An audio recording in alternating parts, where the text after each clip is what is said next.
siya, walang iba kundi si ASEC Irene Dumlao, ang spokesperson ng DSWD. ASEC, good morning. Si Danny Buenafe uli sa programang Kabayan. Hi, Sir Danny. Magandang umaga sa iyo. Magandang umaga din po sa lahat ng sumusubaybay ng inyong programa. Okay, so ngayon, ASEC, ang nakaporma ngayon, yung mga, di ba, mga riders, ang ang naka-schedule for ayuda ng 5K, tama ba? That's correct, Sir Danny. For Thursday and Friday, ang nakaschedule ay ang mga service delivery riders. Okay. Dito po sa Kamaynilaan. Okay. Sa katunayan, ang target natin ay makapag-serve ng mahigit 137,000 po na drivers dito sa Metro Manila. Metro Manila, 137,000. So halos kasing dami rin ng tricycle drivers, 139,000. Naalala ko yung sinabi mo noon, Metro Manila, di ba? Oo. That's correct, Sir Danny. Yung initial target natin for tricycle drivers last week ay approximately 139,000. But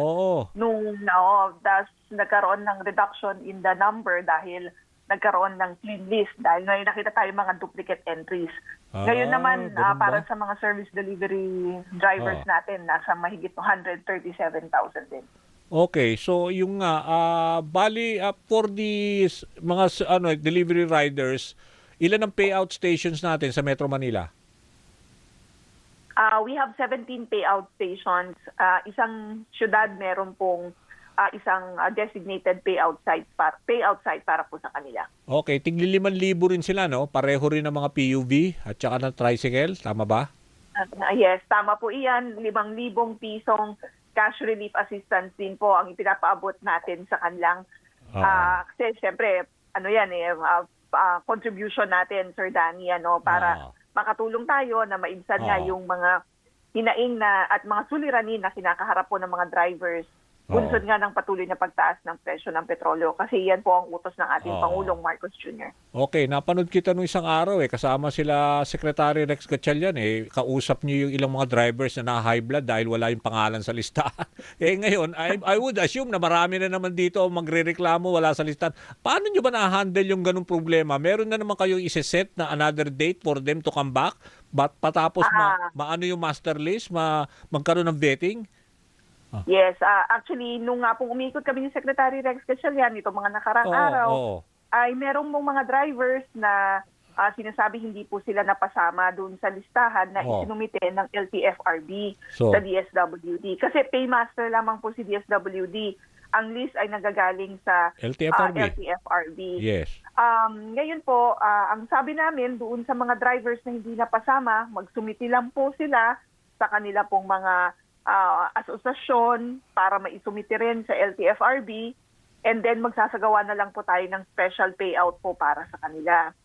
Ngayong araw at bukas na para nga sa mga delivery riders. Service delivery riders, sana hindi po natin ma-encounter yung mga naging problema nitong mga nakaraang araw. Based on our coordination naman po ay malinis yung pong listahan po natin. Para sa drivers ngayong araw. So ngayon, until tomorrow, ito mga service delivery riders. So Sabado, meron tayo naka-schedule na ibang grupo? Meron din, Sir Danny. Sa Sabado naman ay mga MC taxi drivers. Yung motorcycle taxi. Oo. Opo.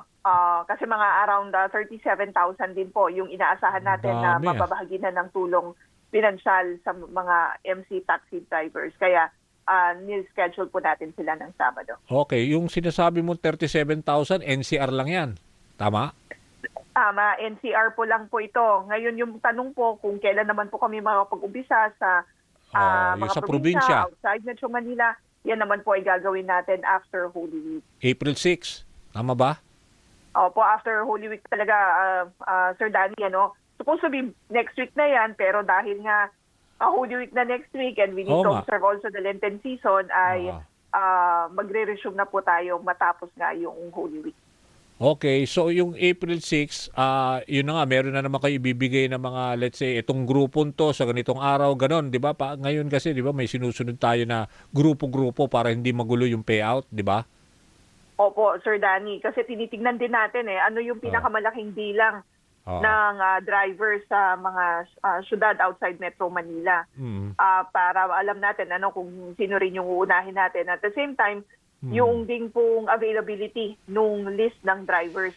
Kaya nga po, noong nakarang linggo ay pinulong na po ni Secretary Rex Gatchalian ang ating mga regional directors para sila ay makipag-ugnayan na rin sa mga lokal na pamahalaan sa kanilang mga area of responsibility. Nang sa gayon, yung mga list ng mga tricycle drivers ay isaayos at ma-finalize din natin before we could proceed with the payout activities. Kasi parang nakikita ko, ASEC, parang pag nationwide na, parang logistics nightmare di ba? In terms of pagpo-provide kayo ng mga payout station, siyempre unahin nyo yung mga highly urbanized, di ba? Cebu, yung mga malalaking lugar. So maganda naman ba ang coordination natin sa mga LGUs in terms of let's say coming up with the master list nung talagang yung mga talagang nagda-drive, yung gano'n na mabibigyan talaga sila ng ayuda? Well, Sir Danny, in terms of manpower, confident naman po tayo na meron tayong sapat na mga kawani na makakatulong po sa mga sasagawa natin ng payout activities.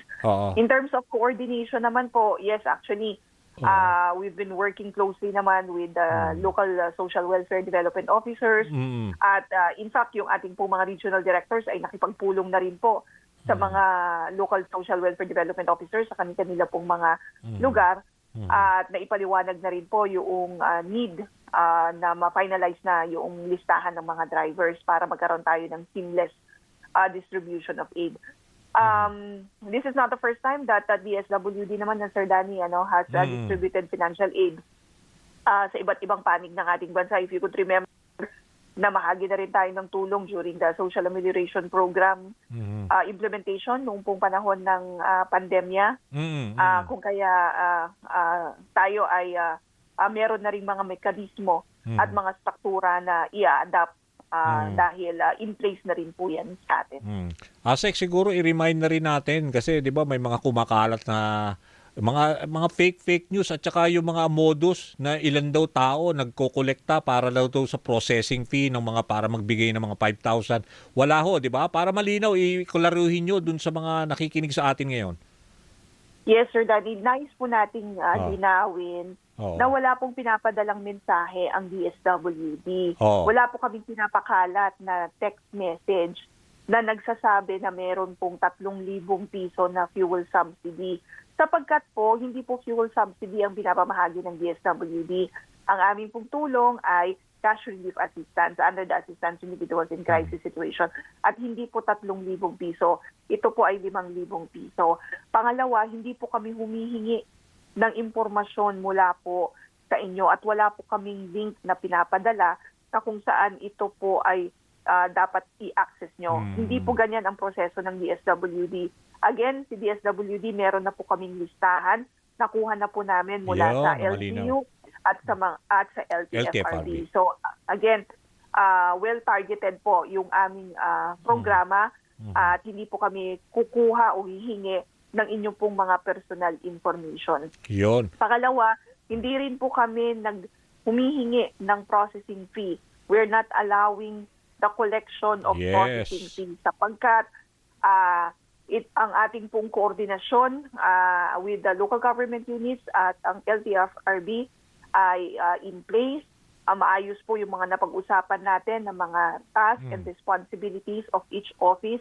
Wala pong dapat na magproseso at humingi ng corresponding amount mula po sa inyo para kayo ay mapasama sa listahan. Ayun, para malinaw lang huwag kayong magpapaniwala dyan sa mga text message na merong processing fee. Maraming salamat sa paglilinaw, ASEC. Thank you. Maraming salamat din, Sir Danny, sa pagkakataon na binahagi muli sa DSWD. Okay. Mabuhay po kayo at magandang umaga. Okay, mabuhay ang DSWD. Yan ho si ASEC Irene Dumlao, spokesperson ng Department of Social Welfare and Development.